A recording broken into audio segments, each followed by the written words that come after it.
மகாபாரதம் வனப்பருவம். உபபருவம் 1. ஆரண்யக பருவம். பாண்டவர்களின் காட்டு வாழ்க்கை தொடக்கமும் சூரிய தேவனிடமிருந்து பெற்ற அட்சய பாத்திரமும். சபா பருவம் முடிந்து பாண்டவர்கள் தங்கள் இழந்த ராஜ்யத்தை நினைத்து வருந்தாமல் தர்மத்தின் பாதையில் நடக்க உறுதி பூண்டனர். அவர்கள் மக்கள் கூட்டத்தோடு காட்டின் எல்லை வரை வந்தனர். தர்மபுத்திரர் மக்களிடம் வேண்டிக் கொண்டார், மக்களே, நீங்கள் ஹஸ்தினாபுரத்திற்கு திரும்புங்கள். பீஷ்மர் மற்றும் விதுரருக்கு துணையாக இருங்கள். நாங்கள் வனவாசம் முடித்து திரும்புவோம் என்றார். பாண்டவர்கள் காமியக வனம் என்னும் அடர்ந்த காட்டிற்குச் சென்றனர். அங்கே பல அந்தணர்களும் முனிவர்களும் தர்மபுத்திரரை பின்தொடர்ந்து வந்தனர். தர்மர் கவலைப்பட்டார், இருப்பதோ காடு, இங்கே இத்தனை பேருக்கு எப்படி நான் உணவளிப்பேன். விருந்தோம்பல் செய்ய முடியவில்லையே என்று வருந்தினார்.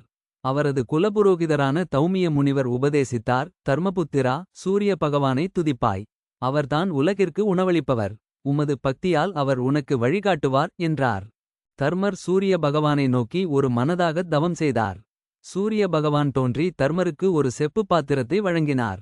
அவர் சொன்னார், தர்மபுத்திரா, இது அட்சய பாத்திரம். இதை உனக்கு வழங்குகிறேன். இதன் மூலம் உன்னால் வற்றாத உணவை பெற முடியும்.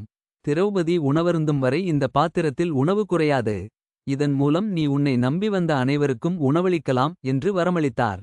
பாண்டவர்கள் அந்த அட்சய பாத்திரத்தின் மூலம் காட்டிலிருந்த முனிவர்களுக்கும் அடியவர்களுக்கும் நாள்தோறும் உணவளித்தனர். இதனால் அவர்களின் கவலை நீங்கியது. அங்கே அவர்கள் அமைதியாக தவம் செய்து வாழ்ந்தனர். இருப்பினும் கௌரவர்கள் பாண்டவர்களை நிம்மதியாக இருக்கவிடவில்லை. துரியோதனனின் நண்பனான கிர்மீரன் என்ற அரக்கன் பாண்டவர்களை தாக்கிக் கொல்லக் காத்திருந்தான். அடுத்த உபபருவத்தில் கிர்மீரவத பருவம் மற்றும் பீமனின் வீரச் செயல் பற்றி விரிவாக காண்போம்.